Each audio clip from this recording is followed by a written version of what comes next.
Oh, you asked for it, and now you've gotten it. I've just added on two amazing new people to the Legal AF community, major talents. And how do I put this? It's complicated. I don't mean them joining us. I mean, that's the name of their podcast. It's complicated. I am so pleased to have joined our Legal AF community, Renato Mariotti and Asha Rangappa. Renato is a former federal prosecutor, practicing attorney, and a legal analyst of the First Order. And Asha Rangappa, not only is she a national security law expert and a professor at Yale, but she's also a former FBI special agent, and she's also a national security and legal analyst. And they come together every week on a show, a podcast that they call, and so we call, It's Complicated. But they'll make it uncomplicated. And first of all, I like them, love them as people. That's one of the reasons I was working so hard behind the scenes to bring them on. And now we've got them. And this is the first episode of It's Complicated on Legal AF and, of course, on the Midas Touch Network. This is a podcast, so you get it anywhere you get podcasts from, just like the Midas Touch Brothers podcast, just like Legal AF. Now you'll have It's Complicated. And of course, right here, this will be our flagship podcast here on Legal AF. Now think about the things we've done together just in the last few weeks. We've got our new resident historians that put everything that's going on with the Trump whacked out world in context with Sidney Blumenthal and Sean Wilentz and their thing that they like to call the court of history, the highest court. We all report to the court of history, and they join our continuing contributors, some of the foundational people of Legal AF, Court Accountability Action, Alex Aronson, Lisa Grave, Mike Sachs, who look at corruption in the federal courts all the way up to the United States Supreme Court. Of course, we got Melba Pearson and Dave Arenberg, used to be with True Crime. Now they're over here with us.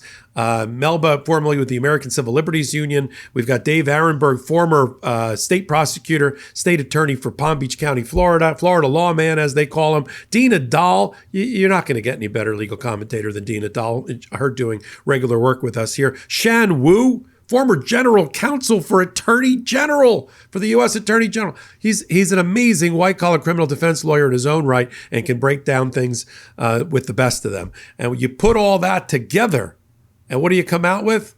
Legal AF. We're glad you're here. And now it's time for the premiere of It's Complicated on Legal AF. Take it away, Renato and Asha. So, Asha, can the Department of Homeland Security stop Harvard from enrolling international students? It's complicated. I'm Asha Rangappa. I teach national security law at Yale University. I'm a former FBI special agent, and I'm a legal and national security analyst. And I'm Renato Mariotti. I'm a former federal prosecutor, a practicing lawyer, and a legal analyst. And we're here to help you understand topics that can't be boiled down into a soundbite or a scheme. So, things have escalated quickly. No kidding. Well, I will feel like the Trump administration doesn't stop when it comes to Harvard, and that's really interesting. Well, Harvard is refusing to bend the knee.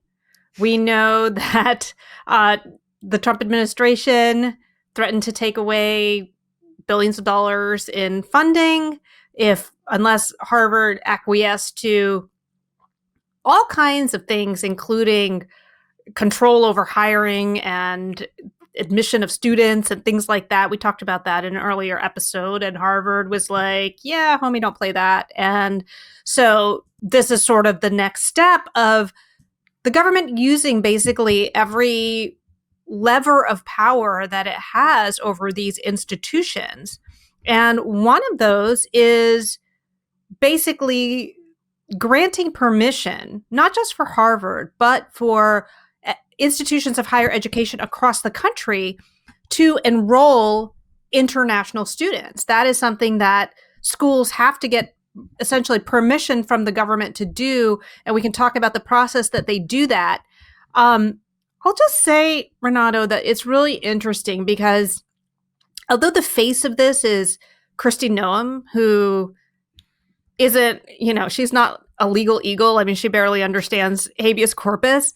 It's clear to me that someone, or not someone, but a lot of people or at least some people in this administration are really carefully understanding where these levers of power are.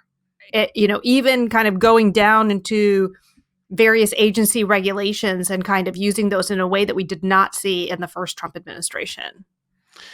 Yeah, this is really something, because the whole thing started with a supposed mistake, right? And it's just escalated and escalated and escalated. And I don't really know where it's going to go next, but Harvard has certainly convinced me, based on some of what I've read, that this is sort of existential for them in many ways, because they have a very substantial proportion of international students. That's a very big part of their body. It's a quarter of their student body. Mm-hmm. And look, I work in higher education. I actually work in admission, so I can speak to this. International students are often paying full freight at universities. We like those. Yeah, and so people need to understand that there's often like a redistribution of the money that they're getting from international students to be able to give to financial aid to students who are admitted with need within the United States. So, schools like Harvard, I know they're considered to be elite, and, people imagine that only rich people go there. Same with, Yale and Princeton, but often these elite schools have the most resources to be able to go to make their schools accessible to people who otherwise couldn't afford to go. So, they give pretty substantial need-based financial aid and many or most of their programs. And they rely on international students to be able to do this, apart from the fact that international students are also a huge source of talent, right? Particularly in STEM. We want researchers from India and China and Iran and, all these places to come because, they are contributing to our basically intellectual and research base here in the U.S. So if we lose that actually makes us lose a certain competitive edge that we have. Yeah, that's a really important point, Asha. There's almost a brain drain element to it, right? Yeah. Where, the United States in the past, for example, after World War II, there was all these German scientists who were being shuttled off to Russia and to the United States in order to try to gain access to their scientific abilities and knowledge. And here, one thing that the United States has always had as an advantage is that some of the most educated and, brilliant people from around the world come to the United States to study. They also sometimes will end up, because they like the culture and they get into this ecosystem here, they end up staying here and work for U.S. companies. And really, that's being endangered here. And another thing that I read is that this actually potentially has impact on our relationship with other countries. China, I believe, from what I've read, is the number one country that international students come from that go to Harvard.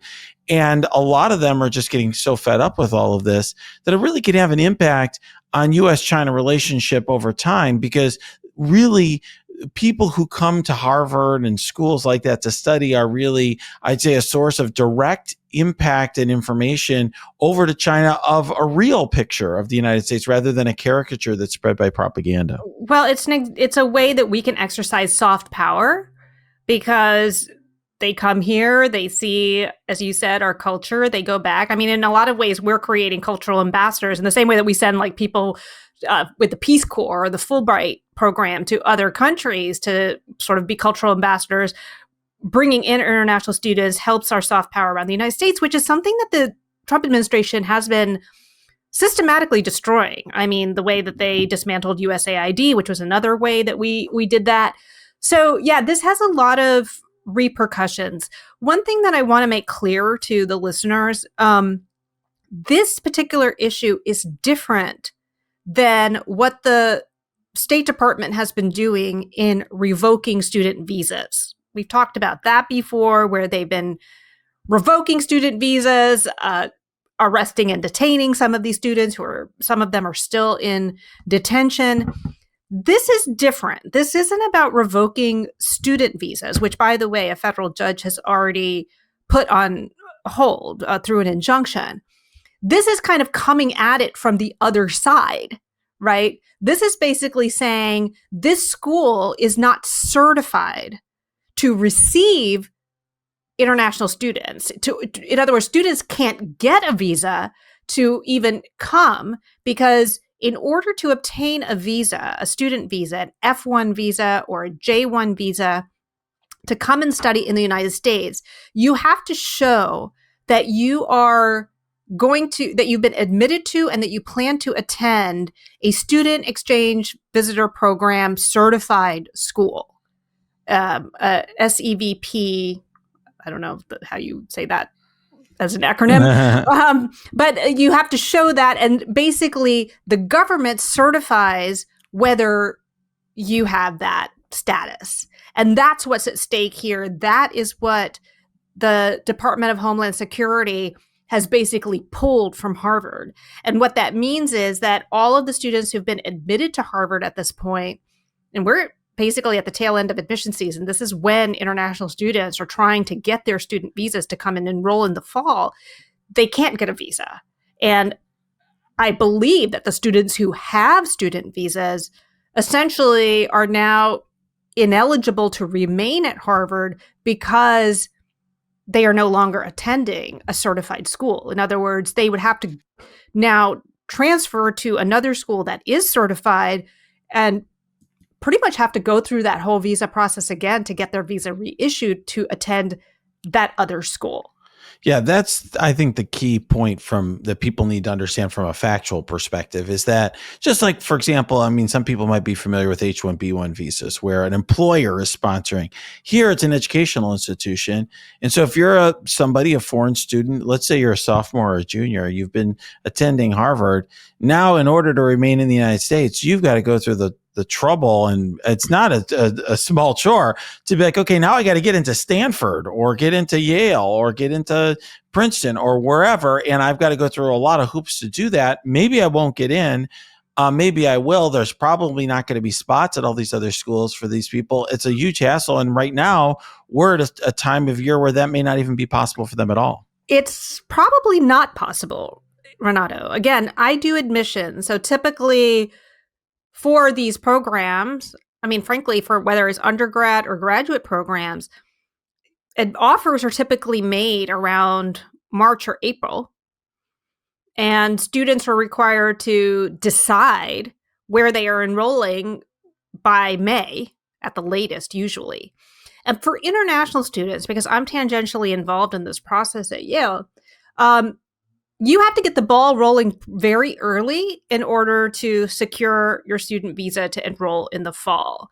So there's something called a CVIS portal. So once a school becomes certified by DHS to accept students, and by the way, we can come back to this, but there's actually kind of two different entities here, and DHS approves schools to accept students on F1 visas, which are students who are enrolled, I think, in degree programs.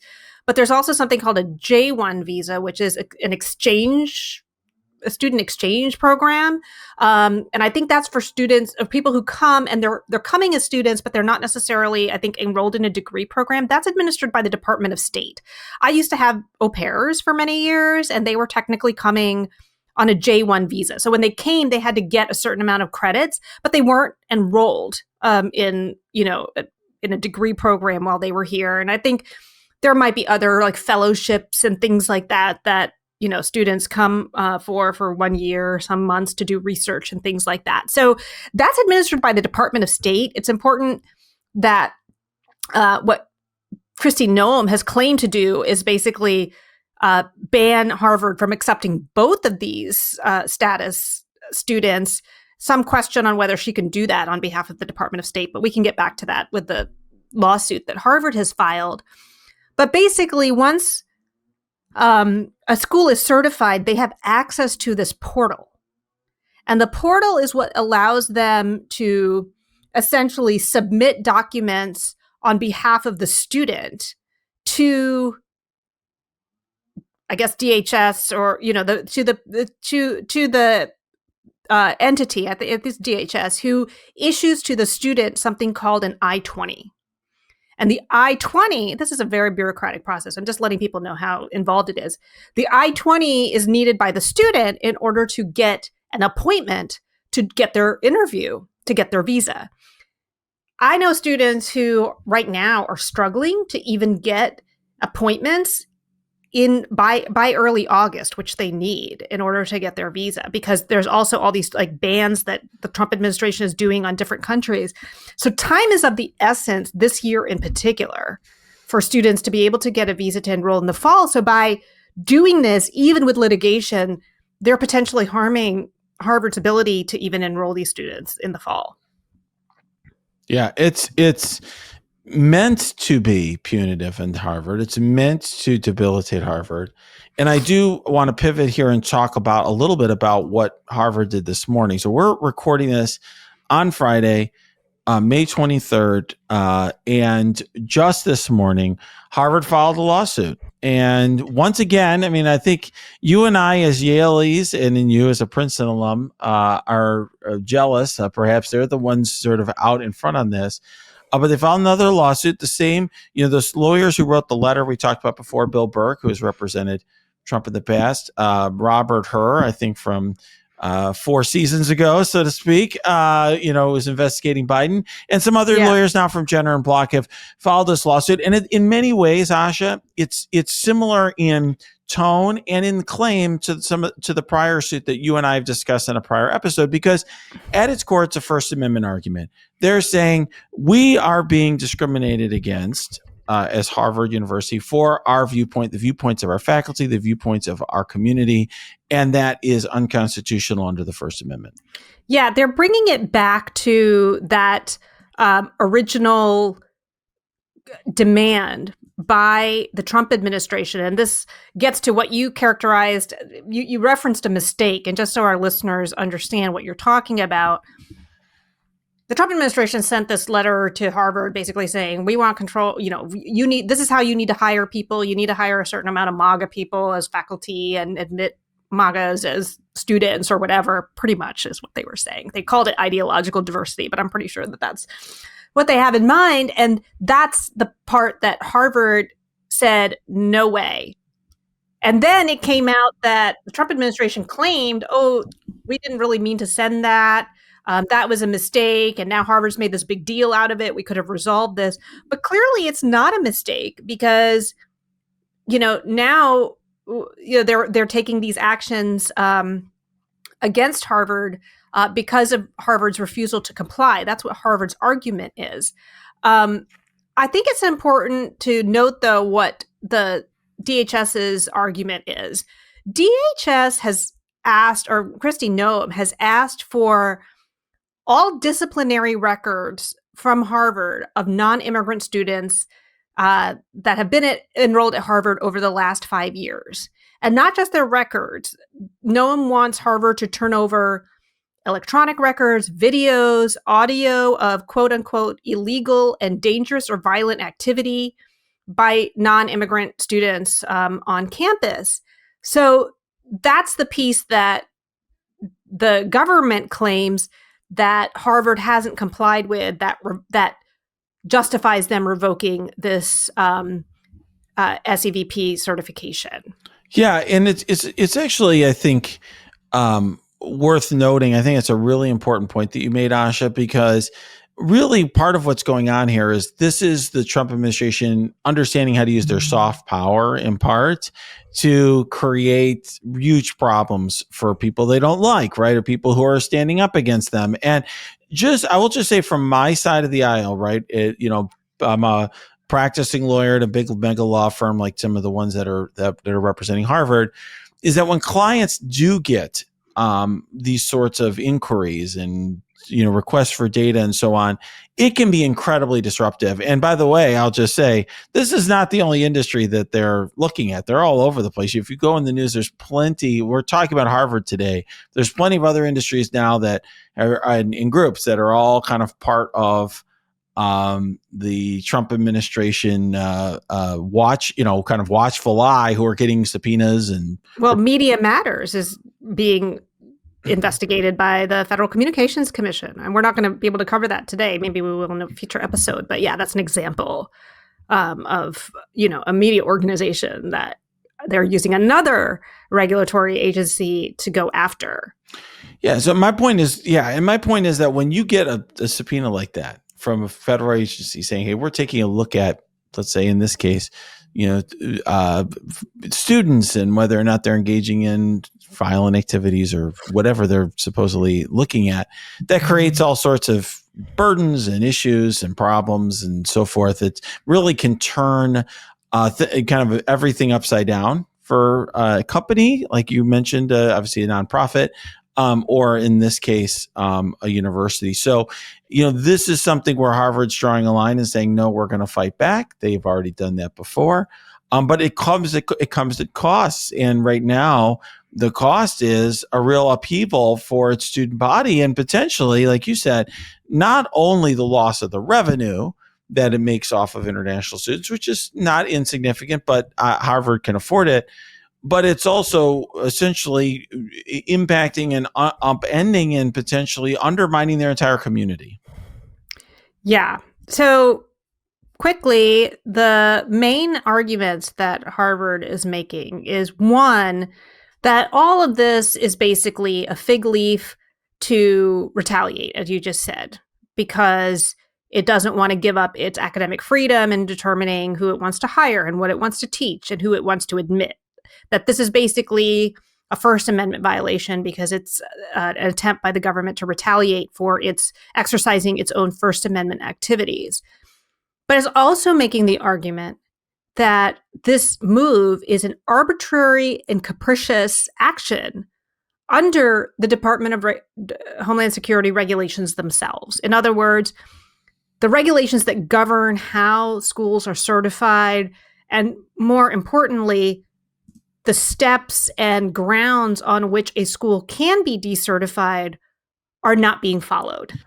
Yeah. And this is, by the way, talk about connections to prior episodes. We talked a lot about the Administrative Procedure Act. That is, in fact, what they're invoking here in a number of their claims. The Administrative Procedure Act, and essentially saying, as in some of the other contexts we were talking about, where there was government action that was arbitrary, that essentially there's really a violation of some of the sort of basic administrative law that we have that ensures that agencies are acting in a fair way, in an open way, in a way that is not just completely arbitrary. There's also also could draw a connection to another episode, Asha, a due process claim. We've talked a lot about due process, why it's important in the context of people, for example, being whisked away and disappeared to other countries, but it also applies here. And really, what due process is a constitutional protection that ensures that when the government's taking anything away from you, that they're doing it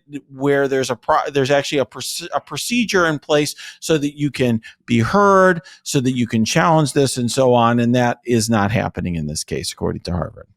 Yes. So Harvard points out that decertifying a school that has already received certification to accept and enroll international students, that decertification is exceedingly rare. And I thought this was really interesting.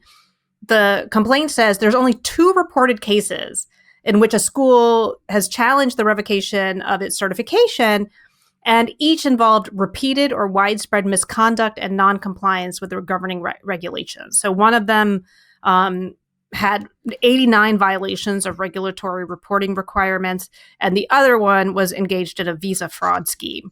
So it's kind of pointing out that this is sort of a very unusual move for DHS to take.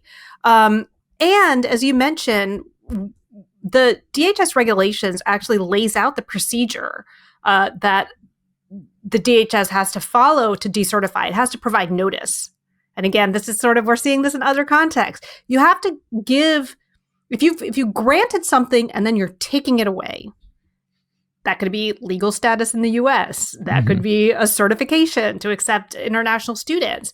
You have to provide notice that you are going to withdraw it. You have to give a reason for why you're doing it. And you have to give an opportunity for that entity, at least in this case for the school, to either correct the issue that they're not in compliance or whatever, or to appeal it. And in fact, these regulations technically give an institution up to 60 days to go through an appeals process when something is when this certification is revoked, precisely so it doesn't cause this kind of chaos and wreak the kind of havoc that DHS is clearly trying to do here. There's an exception, Renato, which says that at its discretion, DHS can do it immediately. I'm assuming that that's like in some sort of egregious, crazy situation where they, I don't know, where they have to do it. But I'm guessing that is what DHS is going to rely on. And it's going to say Harvard is basically housing terrorists. And so we have to do this immediately. Right. I think the idea is, because DHS, of course, was created after 9/11, that's like, oh my God, the 9/11 bombers, right? Or at this particular place, right? There's a sleeper cell. There's a sleeper cell. We got to go after him. And so, well, look, I mean, we'll see what happens. Obviously, this lawsuit, the complaint looks very strong, which is not a surprise when you have kind of arbitrary action and you're against an entity that can afford some of the best lawyers in the United States, right? So it really, I think I wouldn't bet against Harvard in this lawsuit, but I think it remains to be seen. Well, I wouldn't bet against Harvard, but again, I think the issue right now is timing. So first of all, Harvard needs an injunction immediately. Otherwise, it's literally not going to be able to enroll at least a good chunk of the students that it just admitted, just because they're not going to be able to get their visas in time. But I think there's also a certain amount of damage, Renato, that is going to be done even if Harvard prevails, right? Because even if Harvard gets an injunction, that's not necessarily indefinite, right? That's not a ruling on the merits. And any student who's coming to Harvard is going to have to wonder, hey, I'm coming all the way to the United States, or maybe I'm in the middle of my studies. What if this gets taken away, in 6 months? And they might choose to not go to Harvard or go somewhere else. And frankly, speaking as someone who's at a different institution, I think this harms all schools, because I think there's going to be a certain number of international students who are just going to say, screw it, I don't even want to come to the US to study, because if this can happen at Harvard, it can happen anywhere else, and it really can. Yeah, I think that's right. And it imposes all sorts of other costs at Harvard. I mean, this lawsuit, as I said, looks strong, and that's in terms of litigating out this lawsuit. But of course, the Trump administration could just do something else and something else and something else. And it's just a constant pressure that they're putting and overwhelming them and incurring costs and incurring problems where, the Trump administration does this, poses tons of costs and upheaval and problems at Harvard. Harvard spends all this money, goes to court, maybe they win an injunction. And even if the Trump administration changes course, they can always just do something else a few weeks later. Yeah. Well, good luck to Harvard. I hope that they prevail in court and get an injunction soon. Man, it's hard for me to cheer for Harvard. Can Trump go after the Chicago Cubs? That would be another. As a White Sox fan, that would be even better from my perspective. So, Asha, what we've talked a little bit. We keep having these recurring themes in our podcast. We've talked in this podcast before about Humphrey's executor. And this important Supreme Court decision from many decades ago, I think was from the 1930s, during the Roosevelt administration. Very kind of a key Supreme Court precedent that allowed for particular types of agencies that were bipartisan, had some measure of independence from the executive branch, like the FTC, the Federal Trade Commission, the FCC, the Federal Communications Commission, and of course, the Federal Reserve, which is sort of probably the most important of these. And essentially, it's a Supreme Court decision that allowed those agencies to have some measure of distance from the president. It sure looks like that decision is now on life support after a Supreme Court order that came out this week. Right. And this also gets to a different issue. So we had the discussion about Humphrey's executor and sort of this whole thing that's been teed up for the court on the president's ability to fire the heads of these bipartisan agencies, which, the Trump administration wants to do. But we also had a separate conversation with Steve Vladeck about something called the shadow docket. Oh, yes. That's another. All these things keep coming from prior episodes and seeping into our podcast every week. The shadow docket is essentially the emergency docket. So this is when an injunction is issued by a lower court, and then the government appeals and wants, or whichever losing party appeals and wants that injunction stayed, meaning they want the injunction lifted, essentially. And then it eventually gets to the Supreme Court, and the Supreme Court has to decide whether to stay an injunction or not. What Steve Vladeck has been chronicling is that there has been a pattern of the Supreme Court issuing stays or denying an issuance of stays that fundamentally change the law. And because it's being done in this emergency docket, it's done with these very short orders, which basically say we're issuing the stay or we're not issuing the stay, but without providing a lot of reasons.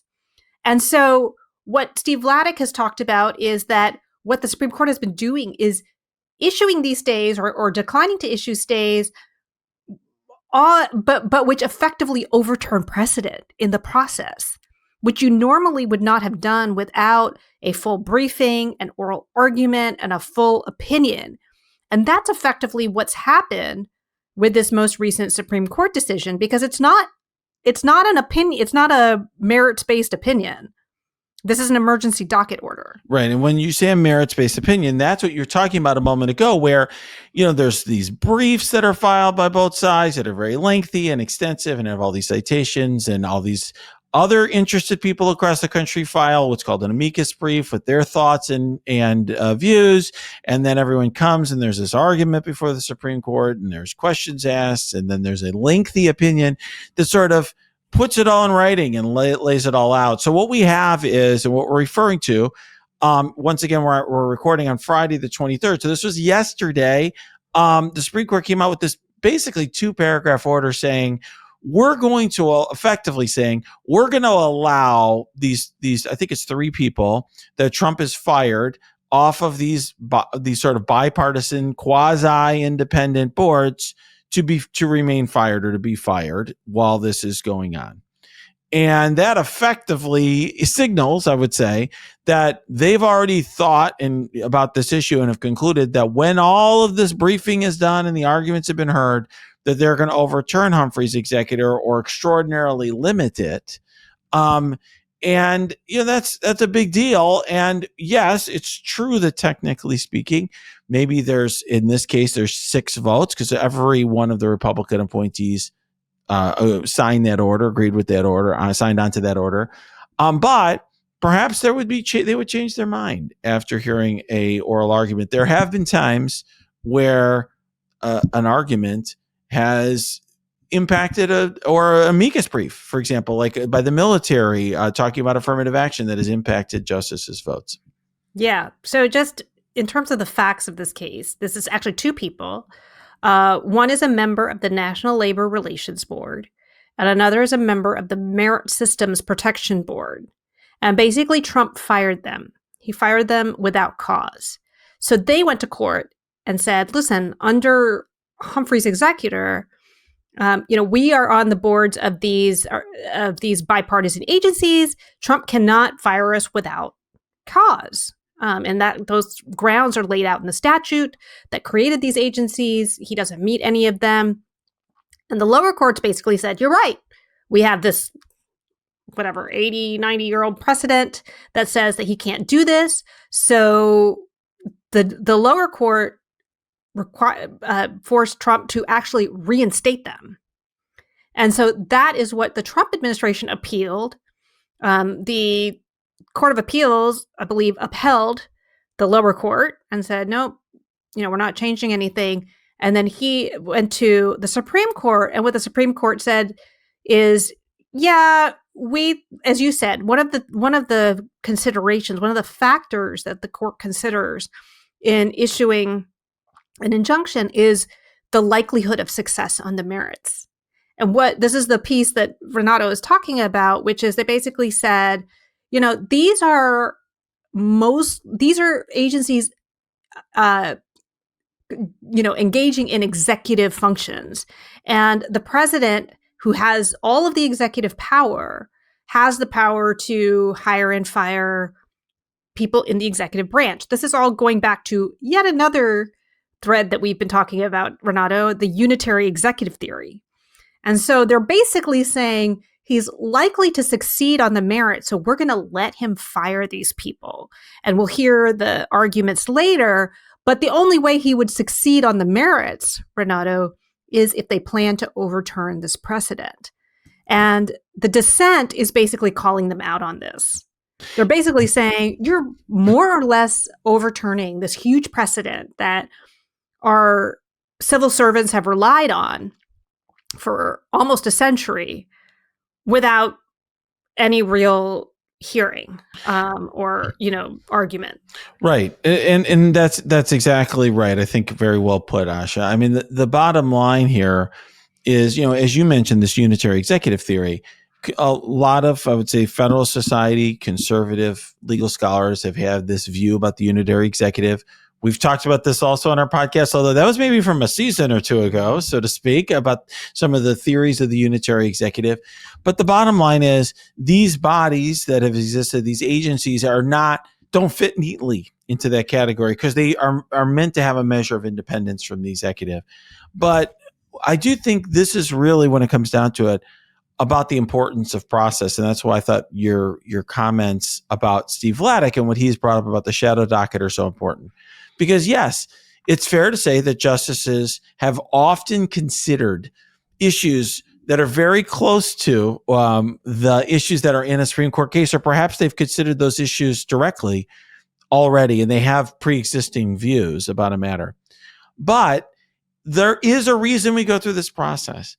And the process itself can influence a justice, can influence a justice to actually have a completely different view or flip a vote, but it also can influence the contours of their decision because the details do matter and they're important. And sorry, go ahead. No, the example I gave in the past that I thought was a famous one in the past is, affirmative action has essentially been overturned, another decision involving Harvard, but it took a while for that to occur. And there was a very famous case, I believe it was Grutter, which is the case against the University of Michigan, if I recall correctly, in which there was a lot of widespread speculation that the court was going to overturn affirmative action. And there was an important amicus brief from military leaders that was filed and talked about the importance of affirmative action in the military. And that did reportedly have an impact on certain justices' votes.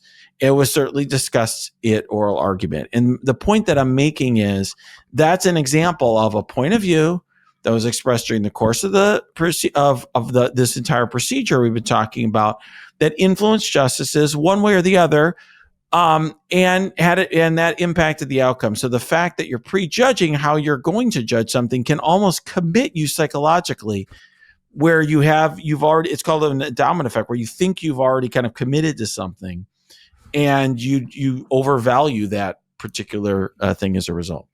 Right. And there's also an accountability problem, Renato.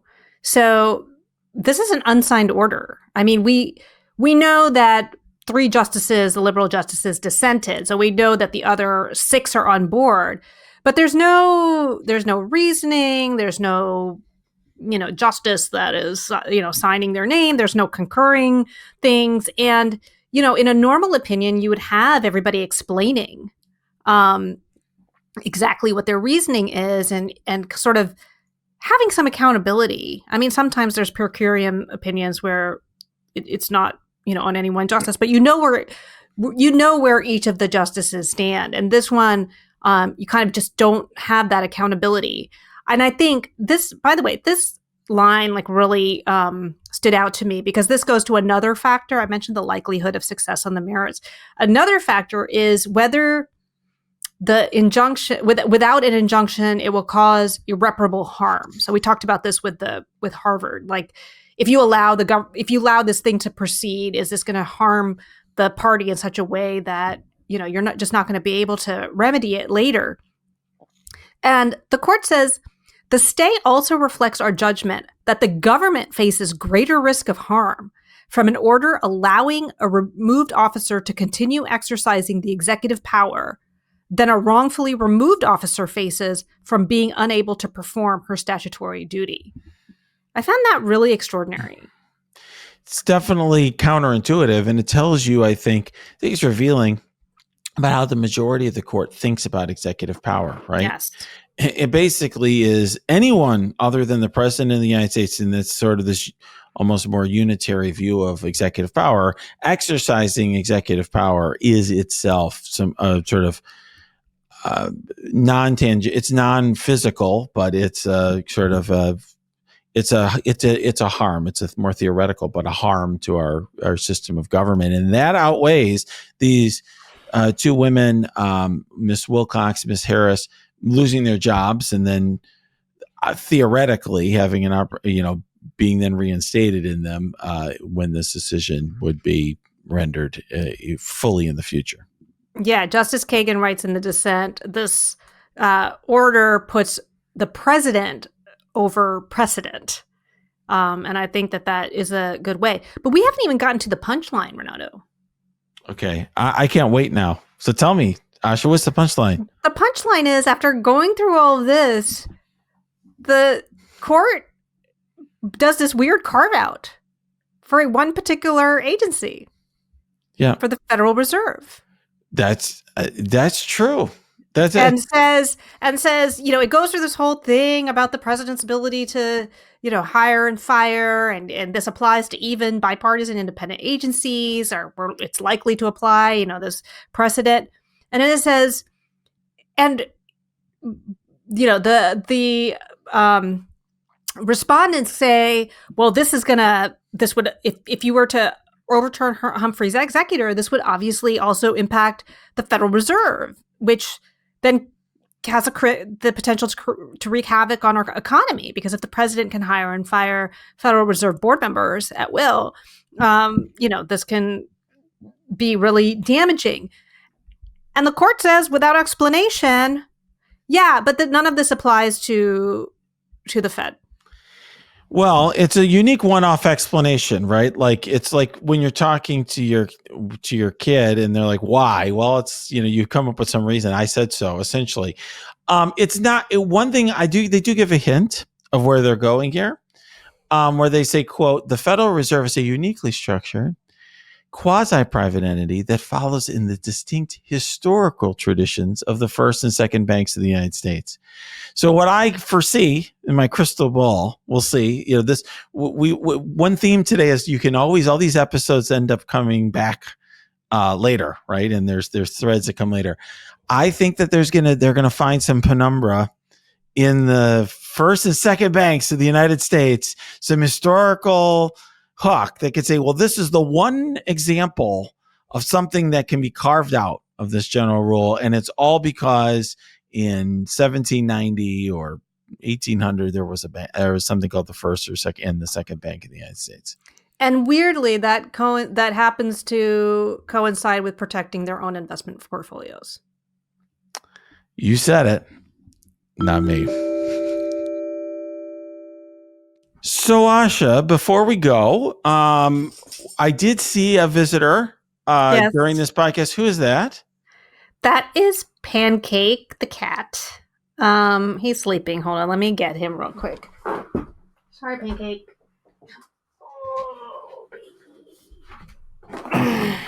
Oh my, very sleepy gentleman right there.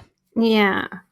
So Pancake will sometimes. So we're reintroducing some of the people who've been watching us for a while will know Pancake and the celebrity guest you're going to introduce. But since we might have some new viewers this week, these guys come and visit us every now and then. I say Pancake is a starring role. He definitely often just completely obscures Asha on the screen if you're watching our YouTube version. Now I have my friend Henry, Mr. Henry here. He has a little liver issues. He has little special treats. But I'm gonna do this because we can get him up here. So because he can't jump up quite the same way. Oh, this is very exciting stuff here. Here. Come on. Good boy. Oh, yes. So that is Mr. Henry. You may have, if you back when we were doing Twitter all the time, like his photos were on Twitter. You'll see on my socials, I do a lot with Henry. So Henry is a rescue that we got a few years ago. He was originally from Puerto Rico. He was a street dog there. Come on, up. Get up. Good boy. So he is a mix. He's got all sorts of different. He has all sorts of different stuff. He is a Cocker Spaniel, Pit Bull, German Shepherd, Chow Chow, everything, and just an absolute joy and one of the loves of my life. Mr. Henry. Pancake is also a rescue. He's a Maine Coon mix. And the reason he's 2.5, he's the reason that he's always on my desk when we're doing Zoom is that he loves to play fetch. So he's always like jumping up while I'm on Zooms and bringing me things to throw for him to go catch and fetch. That's awesome. Well, Henry is usually guarding our home. He's become, as he's gotten older, very serious. He's very serious. He's a businessman. So we're conducting business here. Okay. He is getting his treats. But if he's not conducting business, he is engaging in the Paw Patrol. So, okay. Well, I hope everybody enjoys them. And I'm sure we give updates every now and then on Henry and Pancake. Can't get your fill of Legal AF? Me neither. That's why we formed the Legal AF Substack. Every time we mention something in a hot take, whether it's a court filing or a oral argument, come over to the Substack. You'll find the court filing and the oral argument there, including a daily roundup that I do called, wait for it, Morning AF. What else? All the other contributors from Legal AF are there as well. We got some new reporting. We got interviews. We got ad-free versions of the podcast and hot takes. Where? Legal AF on Substack. Come over now to free subscribe.